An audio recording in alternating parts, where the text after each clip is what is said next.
So the tagline of the company is honest digital marketing with trackable results. And that's always what I believed in. Again, focusing on small businesses and nonprofits where $100 can make or break a month. We don't want to be the traveling snake oil salesman of the digital marketing world, which is really easy to fall into.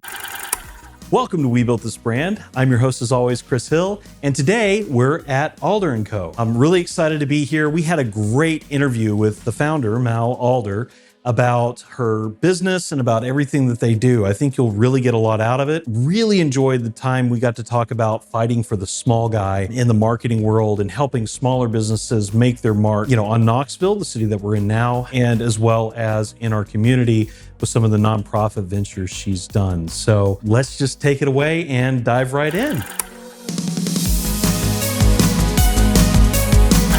Mal, thank you for joining me today. Yeah, thanks for having me. I'm really excited. This, anytime I come over here, I'm just very jealous of this space. It's so cool. Yeah, it's always a work in progress. I kind of joke it's the first apartment out of college. We're slowly but surely evolving, which, is kind of the Alder & Co. way. So we just want a space that inspires creativity and all the dog hair. Yeah, gotta have the dog hair. How many dogs do you have here? Today we have 3. One, our director of operations will normally bring her 2 dogs in. And then personally, I have 3.5, if you count my dad's dog. Okay. that we watch when he's out of town. So, any given day, it could be 1 dog, it could be 5 dogs, but keeps it interesting. Definitely. So we're here today to talk about Alder & Co., talk about the brand that you've built here, brands that you're helping build for other people. So I'd love to just kind of dive into that and just ask you, where did you get your start? How did Alder & Co. become a thing? Like all good entrepreneurial stories, Alder & Co. launched because I lost my job. I was working for another local agency in town that'd been around for about 30 years. And the 2 principals decided to retire. And, as one does, when you find out you are losing your paycheck, just trying to figure out how to keep food on the table. So it gave me a good opportunity to kind of take a hard look at the marketing space locally and what was missing and what really I wanted to do with that next step. Previously, I'd commuted to Sevierville, Oak Ridge, Clinton. I'd finally landed that downtown job with the goal of live, work, play downtown because I'm a local girl. And there really wasn't a ton within kind of the radius I was looking for. We have some incredible industry leaders that have been downtown forever with like Mox Card, Tombras, Morse Creative, but they also weren't really leaning into the industries I wanted to. I worked for a lot of local companies kind of when I was in college and coming up, and no one was really out there fighting for the little guy. And so I saw that gap in the market and decided to go for it. And that's kind of what brought us here. Fighting for the little guy. Tell me some stories, like who are some little guys that you've helped fight for? So one of my favorite clients that I always kind of think about with this is we work with a local distillery in Sevierville, Pigeon Forge area. Their name's King's Family Distillery. So when you think of moonshine in the Smoky Mountains, you think Old Smoky, Sugarlands, these like multi-million-dollar corporations now. Sure, they started small, but where they are now. And their product's good, but King's Family, their product is amazing. They kind of have a cult following. It's really fun to work with them. But just the growth we've been able to implement with them and kind of elevating their marketing with custom photography, a new website, social media management, is really giving them that online presence so they have a little bit more of an even playing field in the digital space. That's really cool. And I know, I'm a big craft beer, whiskey fan myself. So it's neat when you get to work with those brands that are small and interesting to you and fun to work with. So that's really cool. And then us being a young company ourselves and then working with smaller companies, it's kind of like we're growing up together. I'm really fortunate to have a great relationship with so many of our clients. And so many of our clients we've worked with since, I started a little over 5 years ago. So seeing how their company's grown, which has then fed into our business growing, it's really kind of a magical partnership that I'm very thankful to be a part of. Yeah. I think that's always great when you've got clients that you can also say, hey, look, they've been with us since we started. Like they're dedicated, they're committed to us. and we're proving value to them. And that's why we keep working with them. So that's really cool. That's really cool. What about like you've had in fighting for the little guy? I like this theme that we're kind of getting into here. Like you've also helped in other ways. I remember during the pandemic we talked about, and you got highlighted for your work with Yassine's. Some of the work there. It's been a few years, so remind us like what happened there. Tell us that story. Yeah, that was a really interesting project. I want to say it started around March, April, right when everyone was sent home, schools were closed, hotels were closed, and there was a really just initial shock of food insecurity. And I've been friends on Facebook with Yassine for a few years now. I mean, who doesn't want to follow his journey, talk about goals? But he put out there that he was looking for someone to help with a website. And we had some free time, so I reached out to kind of see what he was looking for. And the idea of the project, it was called 865 Strong, was helping connect people in the community despite your economic level. If you were facing food insecurity, connecting you with resources available to you immediately. So linking, I know there was a lot of Facebook groups that came out. I think the health department was putting statements. We linked Twitter accounts to all the local government agencies, and really just kind of helped bridge that gap. So we were really thankful to work on that. It was actually the first Addy Award we ever won. We submitted that website. And it's been fun kind of to fast forward to today with Yassine's new nonprofit called Seeds and Bridges, where they're helping immigrants start their own businesses. His first project that he launched is Rom's House in Marble City Market. And we actually just recently helped with that project launching a website for Rom. Cool. Yeah. Yeah, I'm a big fan of Middle Eastern food in general. My wife is Turkish, so it helps a little bit. Yeah. But it's cool to see what they've done there. And that's really neat that you're supporting that community and helping fight for those people. Yeah, and I mean, that's kind of part of who we are. Yes, I love paying clients. It's fantastic. But again, the relationships with the clients we've had for a while and some of the other paying projects we have do open up those opportunities for us to be able to give back. Rom's House with Seeds and Bridges is an example of some work that we've donated for the last 2 years. We've donated all the marketing to Sono Pride. Most recently last year, and I think we're helping with them again this year, Todd Kelly Jr., he has the TKJ Foundation, which is a free football camp for youth in the community. So just kind of not being the ones driving the change, but helping make a difference and being able to support the community as a whole really just holds a special place in my heart. I mean, it shows through in the work you've done over the years, what I've noticed of you outside of our friendship and relationship.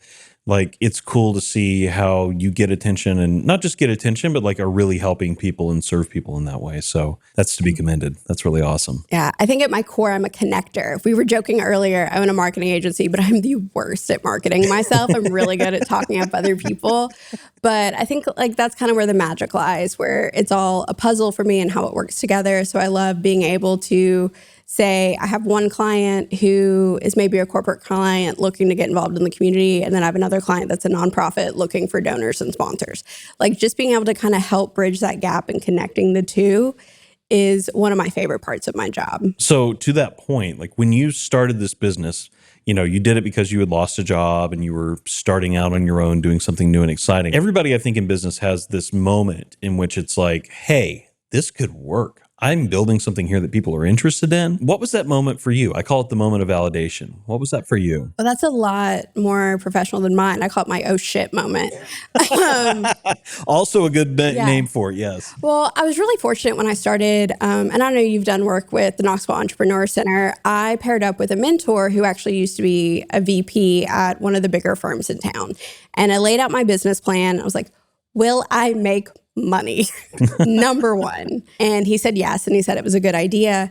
And I remember another piece of advice I got from a longtime family friend who was also owned her business for 35 plus years was, if you're going to create a business, make sure that you get about 20% more than what you would get as a salary. That way you created a business. You didn't just create a job for yourself. So kind of following that rule, I set my goal for my first year and I hit it within my first 6 months. So that was me going, oh shit, like this is actually a thing. I guess I have to go with it now. And I was really fortunate. I was able to work with some dedicated contractors at the time. And then, A year or two later, when we got a little bit more established, that rolled into full-time employees, and now we have an office. And so it's kind of a wild roller coaster. That's probably what, I always describe entrepreneurship. And if anyone's heard me talk about it, they've heard me say it, where it's the most rewarding, but it's the most isolating thing you can ever do. So having the team and the ability and the confidence of saying, we are doing something. We're not changing the whole world, but we're going to change our small little corner of it. Having the team there, it really helps with the support. Yeah, that loneliness aspect. I mean, we've commiserated over that a time or two. And over whiskey. Over whiskey, yes. And, I think that's one of the, like you said, one of the biggest challenges of being an entrepreneur. So yeah, that's the reward of being able to be your own boss and not just have a job. Like all those things make it worth the time and energy you put into it, I think. Mm-hmm. So yeah, it's cool to see you continue to thrive and that's really exciting. So tell me a little bit about your approach at Alder & Co. to doing business. How do you approach like a brand strategy with a client, and what is your focus there? So the tagline of the company is honest digital marketing with trackable results. And that's always what I believed in. Again, focusing on small businesses and nonprofits where $100 can make or break a month. Is we don't want to be the traveling snake oil salesman of the digital marketing world, which is really easy to fall into.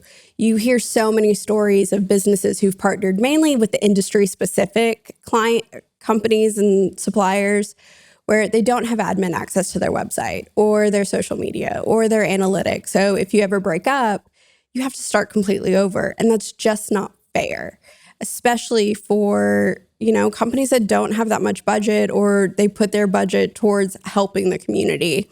So how we approach it is we always kind of take a look at where are you, what are you doing, and what are your goals. Every part of our strategy that we implement is always tied to a business goal. Mm-hmm. Sure, you can post on social media all day, but why? People will quote the Simon Sinek, start with why.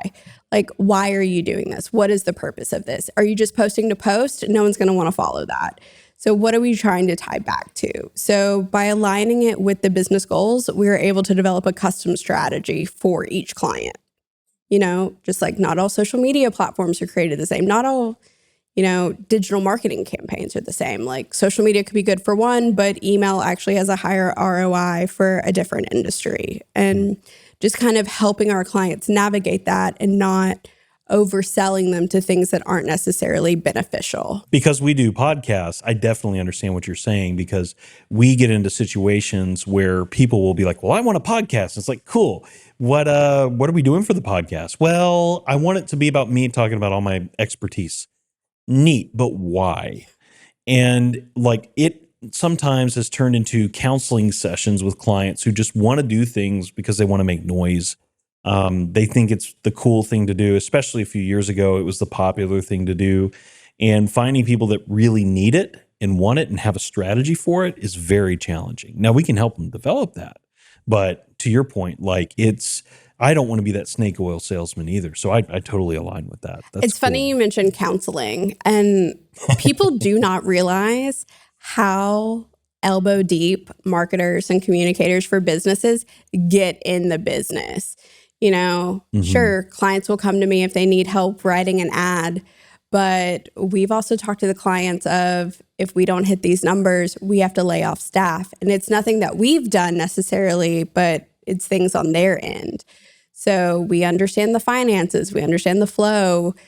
Like it or not, we know who on your team's performing and who's not, which again circles back to having so much importance of the relationship we have with our clients and having that mutual trust.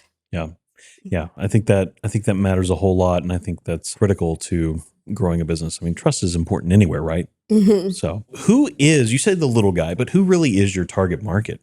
So we focus on local small businesses and nonprofits.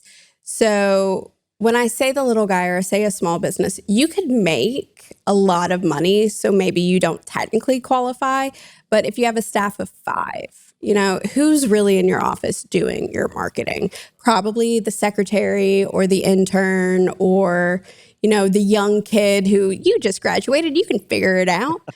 Because at the end of the day, especially now, if you look at digital marketing or marketing where it is right now, everyone who's doing it today, we all learned off of a few Google searches. You can fluff it up as much as you want, but when you and I were in college, you couldn't major in social media. You figure it out. So understanding that everything that I do, someone else could do with, a few HubSpot certifications or whatever. But the difference I bring to the table is I've been doing this for 11 years. They've been doing it for 11 minutes. So with that, though, we're an opportunity cost. So that young hotshot in your office could be updating your website, but what else could they be doing? Maybe it's an attorney who those could actually be billable hours, making you money instead of costing you money.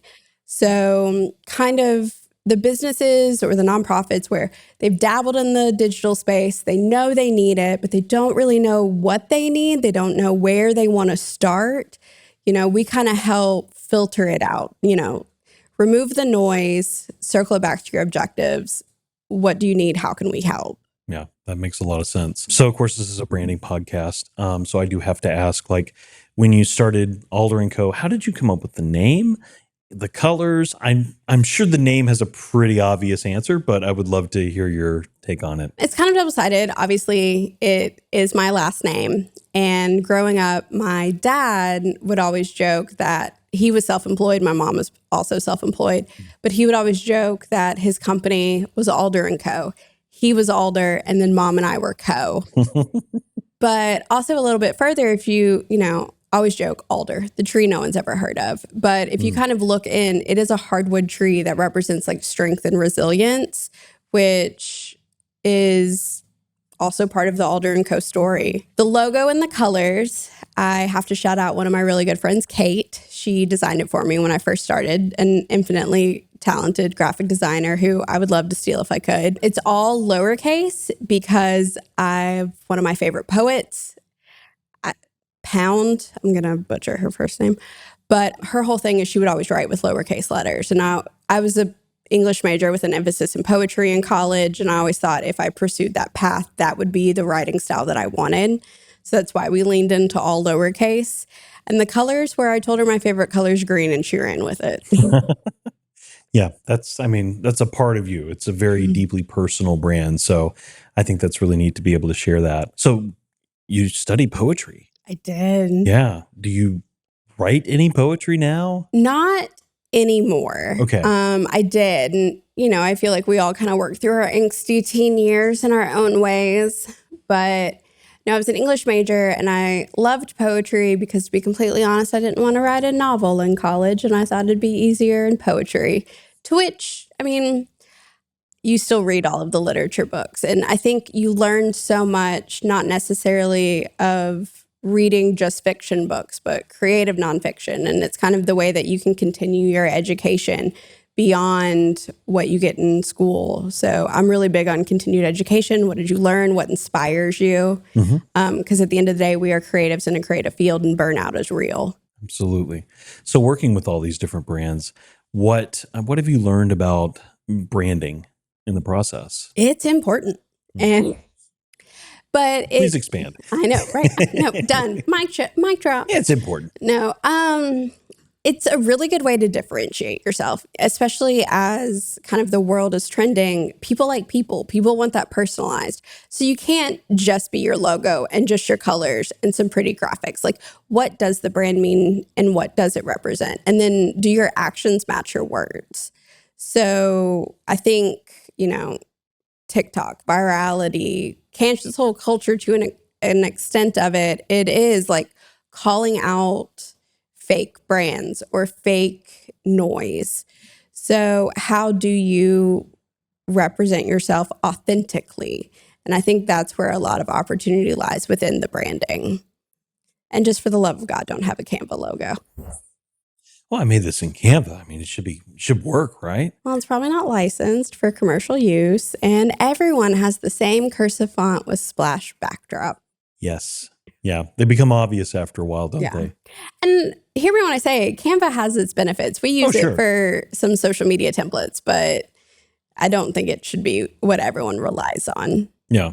Yeah. I think finding a solid designer has a lot more value. I mean, even when we started HumblePod, like that was one of the first things I did. And when we started this podcast, we built this brand.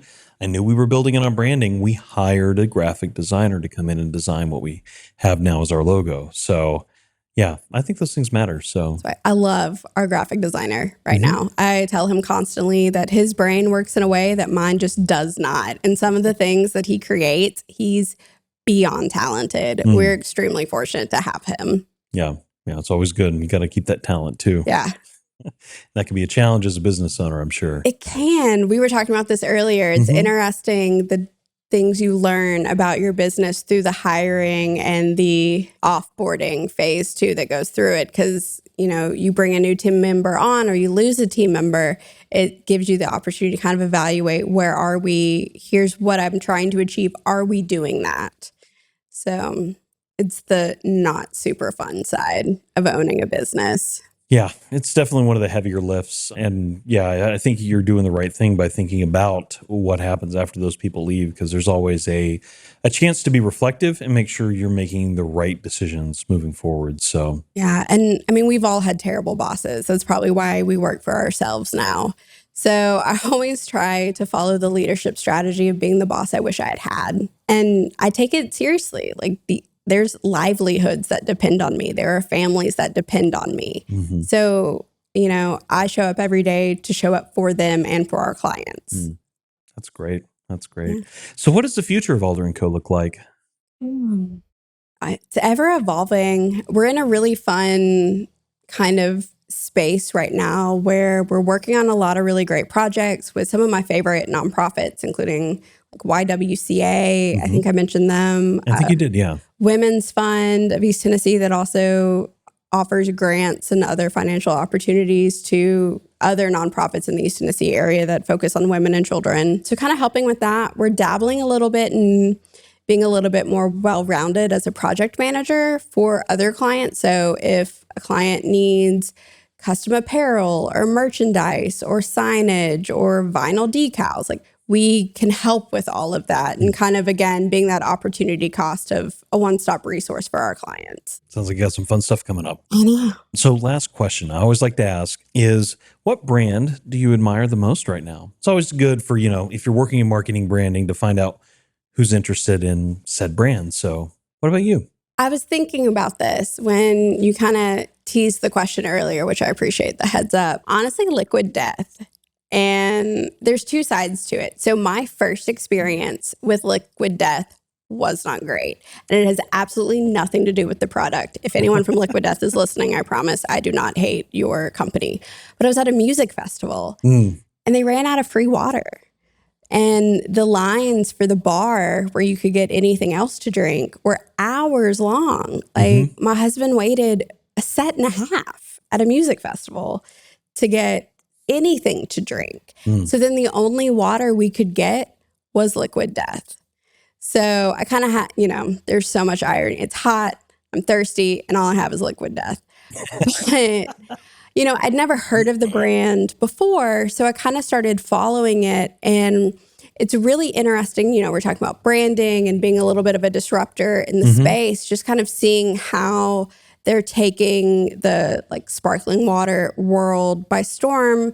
It's branded like a craft beer, but it's not craft beer. And they're very tongue in cheek with their merch. So I love it when a brand can, have a little fun with themselves. So it's always fun to watch the journey that they're doing. And they have grown past the music festival. And I feel like they're everywhere now. Well, it's funny you say music festival, because I just saw a new TikTok video that they've put out. It's probably on YouTube and everywhere else too. But they are marketing a makeup kit for goth makeup. And it's a real thing. I think you can actually buy it in their store, and they have this goth rocker like talking about it, and these little girls. It's like a kid's like 90s ad for a toy, but it's with a goth rocker. And then I don't want to ruin it. We'll make sure this gets in the show notes because it is hilarious, and I think everybody should watch it. Missed opportunity if Gene Simmons wasn't the spokesperson. I know. This, I think I need to go and look up the guy because I think he's actually like a death metal rocker, which is actually really on brand for them. And the way the video goes, it just gets weirder and weirder and weirder, and it just gets really hilarious at the end, as any good ad does. Mm-hmm. But like, this is just, it's so well done, and you forget about the fact that it's even, sparkling water that they're selling because everything else is just so ridiculous around it. But yeah, I agree with their branding. I've said on a previous episode, because they've come up before, as you can imagine. They're not my favorite, but they're definitely good. My son recognizes the brand in the store at 5. And I mean, really, if you have a 5-year-old that notices you, money, nailed it. Like, you have won. Yeah, and it's fun too, because my son will just see it and go, "Liquid Death," and I'm like, this is hilarious. I kind of love this. Yeah, again, when we were in college, we just called that Everclear. But no, Fair. I mean, ultimately, like, being creatives in creative fields, you have to have fun with it. It's why we're here. And so seeing brands allowing themselves to have fun with it, what I always am attracted to in following different campaigns. Yeah, that's absolutely one of my favorite things is, and I'm sure you've had opportunities to do it too, but like, get creative, do something ridiculous, even embarrass yourself to that degree. Like, I'm not above it. So I will happily, I've done, speaking of beer and college, we had a client, the first video we ever did for them, they wanted us to do a parody of the Real Men of Genius campaign. Oh. If you don't know what that is, go look it up, all you youngsters that are out there watching. But Real Men of Genius is, as you know, very funny. And I did a whole parody thing for them, and I was just in my house one afternoon singing the whole Real Men of Genius song, and the jingle's going to be stuck in my head all day now. But it was a lot of fun to do, and that's when, for me, that was one of my moments of validation of like, I'm doing what I love to do. I'm doing something ridiculous and getting paid for it. This is amazing. Yeah. So yeah, that's really cool. All right. Well, we're towards the end of our time, so I always like to know, like, where can people find Mal? Where can they find out more about Alder & Co.? Sure. So Alder & Co., it's really simple. We're The Alder Co., ALDERCO, on all social media platforms. Awesome. For me, I'm Mal Not Mel on pretty much all of them. I joke that was the peak of my creativity. And I have a shrine of all the things where people have gotten my name wrong. But yeah, we're around. Awesome. Well, we'll make sure people find you. Well, Mal, why did I almost say Mel? And you said we were friends. You had just said Mel. And my brain was stuck on, don't say Mel. And so I said Mel. Just that intrusive thought. Mal, not Mel. Mal, I think we'll leave this in. Okay. It's too funny to take out. Mal, thank you so much for coming on the podcast. Yeah, thanks for having me. This was a lot of fun.